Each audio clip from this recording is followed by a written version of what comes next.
한 커플이 서로 사랑해서 결혼을 했습니다. 신혼여행을 갔는데 등산을 하고 내려오니 너무나 덥고 갈증이 심하게 났습니다. 마침 산 입구에 마트가 있어서 남편이 먼저 보고 달려갔습니다. 아내는 남편이 시원한 음료수를 사오기를 기다리고 있었죠. 그런데 남편은 자기 것만 사와서 해맑은 웃음으로 시원하게 마시는 거였어요. 그 모습을 본 아내는 어떻게 저럴 수가 있지? 라며 마음에 심한 상처를 받게 되었습니다. 나중에 남편이 싹싹 빌면서 용서를 구해서 아내는 그래 알았어 하고 지나가기로 했습니다. 그 후로 남편은 그날의 일을 너무나 미안해하면서 아내를 위해 최선을 다하는 삶을 살았습니다. 하지만 아내는 그날의 그 장면, 그 생각이 도저히 마음속에서 잊혀지질 않았습니다. 내가 이러면 안 되는데, 남편이 저렇게 잘하는데 나도 잘해야지, 이렇게 마음을 먹지만 막상 남편을 만나면 그날의 그 장면이 떠오르면서 이기적인 인간이라는 생각이 눈앞을 가려서 남편을 보고 환하게 웃어주기가 어려웠습니다. 그녀는 지금 너무나 괴롭습니다. 이 여자분이 행복하게 살려면 어떻게 해야 될까요? 궁금하시다면 끝까지 이 영상을 시청하시기 바랍니다.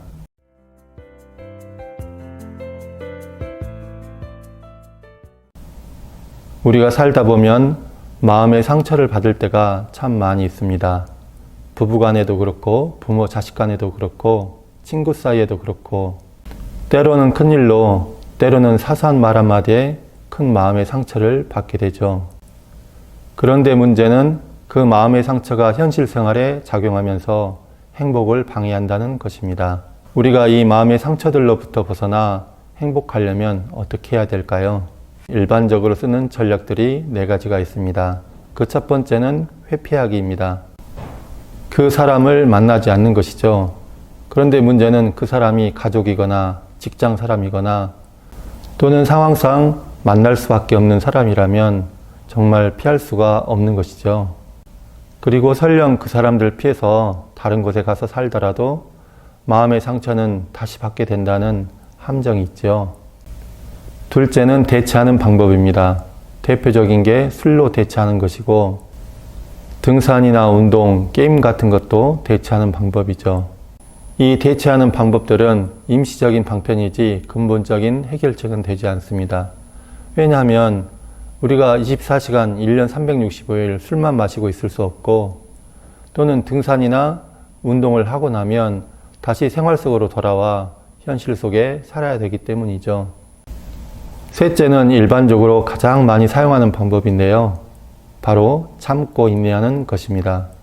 참고 인내하는 것은 부작용이 있는데요. 스트레스가 쌓인다는 것입니다.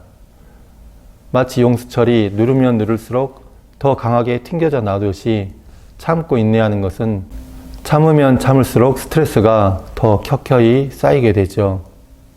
그래서 어느 순간 터져 나오게 되는데 그것이 밖으로 터져 나오게 되면 큰 싸움이 나거나 큰 사건이 터지게 되고 안으로 터지게 되면 몸에 큰 병이 생기거나 마음에 큰 병이 생기게 되는 것입니다. 넷째는 종교적인 방법이 있습니다. 팔자로 돌리거나 신의 뜻으로 돌리거나 업보로 돌리는 것이죠. 돌리고 싶은 것은 마음뿐이지 실제로는 잘 돌려지지가 않죠. 그래서 이게 신의 뜻이야, 팔자야 하면서 참고 인내하게 되는 것이죠. 마음의 상처를 벗어나기 위한 일반적인 4가지의 방법을 말씀드렸습니다. 그런데 이 4가지는 약간 모양만 다를 뿐이지 실은 다 회피하는 전략일 뿐입니다.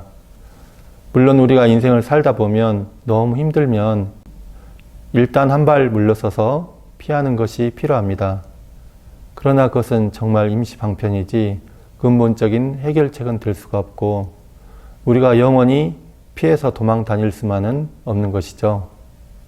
그렇다면 마음의 상처를 벗어나기 위한 근본적인 해결책은 무엇일까요? 그것은 바로 내 마음을 공부하는 것입니다. 내 마음을 공부하기 위해서 아까 그 신혼부부 이야기로 돌아가 보겠습니다. 신혼여행 때 등산을 하고 나서 남편이 혼자만 음료수를 사서 마셨고 그 모습을 아내가 보고 어떻게 저럴 수가 있지 하며 마음의 상처를 심하게 받았죠.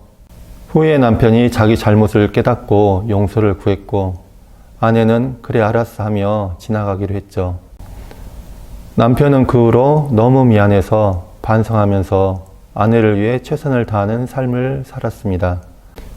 하지만 아내는 그때의 그 장면과 생각이 마음속에서 떠나질 않아서 남편을 보면서 환하게 웃어줄 수가 없었죠. 아, 내가 잘해야지 하면서도 잘 되지가 않는 그런 묘한 상황이 된 것입니다. 자, 여기에서 우리가 한번 살펴볼까요? 지금의 현실에서도 그 남편은 자기만 마시고 자기만 위하는 삶을 살고 있나요? 그렇지 않지요. 그 남편은 너무 미안해하면서 이제 아내를 위해서 살고 있습니다. 이제 남편에게는 아무 문제가 없습니다. 그런데 문제는 아내가 문제가 되죠. 아내의 마음속에서 그때의 그 장면과 그 생각이 마음속에서 떠나질 않아서 지금의 남편이 용납되지 않는다는 것이 문제인 것입니다. 이 아내분에게는 2명의 남편이 있는 셈인데요. 한 명은 생각 속에 있는 그날의 그 남편이고 또 한 명은 너무 미안해하면서 최선을 다하고 있는 현실 속의 이 남편입니다. 이 두 남편 중에 누구랑 살아야 진정으로 행복할까요? 당연히 현실 속의 남편이겠죠. 그런데 이 여자분의 마음에는 생각 속의 그 남편이 떠나질 않아서 현실 속의 남편이 용납되지가 않습니다. 생각 속의 남편과 사느라 현실 속의 남편과 살 수가 없게 된 것이죠. 과거의 생각 속에 자신을 가둬둔 채 스스로 불행하고 있는 것입니다. 참 딱한 일이죠. 이분이 행복하게 살려면 과거의 그 남편은 안녕히 가세요 하고 이제 버려야 합니다. 사람은 누구나 행복을 꿈꿉니다. 그러나 사람이 살다 보면 인간관계 속에서 크고 작은 일로 마음의 상처를 받는 일이 다반사입니다. 그럴 때 우리는 그날의 그 장면과 생각을 마음속에 담아두고 살게 됩니다. 그 날은 이미 지나갔고 그 일도 이미 흘러갔건만 내 마음속에서는 아직도 깊이 남아있는 것이죠. 그렇게 내 마음속에 깊이 남아있는 그 장면과 생각은 내 현실 생활에 계속 개입하면서 나의 행복을 방해하게 되는 것입니다. 우리가 마음의 상처들로부터 벗어나 현실을 행복하게 살려면 생각을 버려야 합니다. 생각을 버리고 사실을 있는 그대로 바라볼 수 있어야 하는 것이죠. 우리가 선글라스를 쓰게 되면 현실의 색깔이 있는 그대로 보이질 않습니다. 착각하게 되는 것이죠. 생각이라는 선글라스를 벗어버려야 합니다. 내 마음에서 분리해내야 되는 것이죠. 그래야 있는 그대로의 사실을 볼 수가 있고 있는 그대로의 사실과 만날 수가 있는 것입니다. 금강경에 말씀하시기를 약견재상 비상 즉견열애라고 하셨습니다.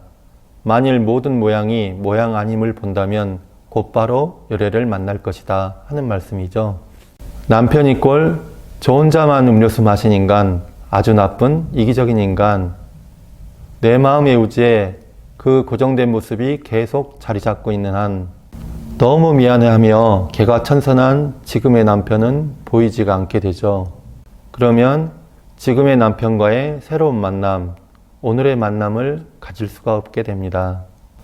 우리가 한 생각에 붙잡혀 살게 된다면 평생을 함께 한 공간에 산다고 할지라도 그 사람을 어쩌면 단 한 번도 만나지 못하고 살 수가 있게 됩니다.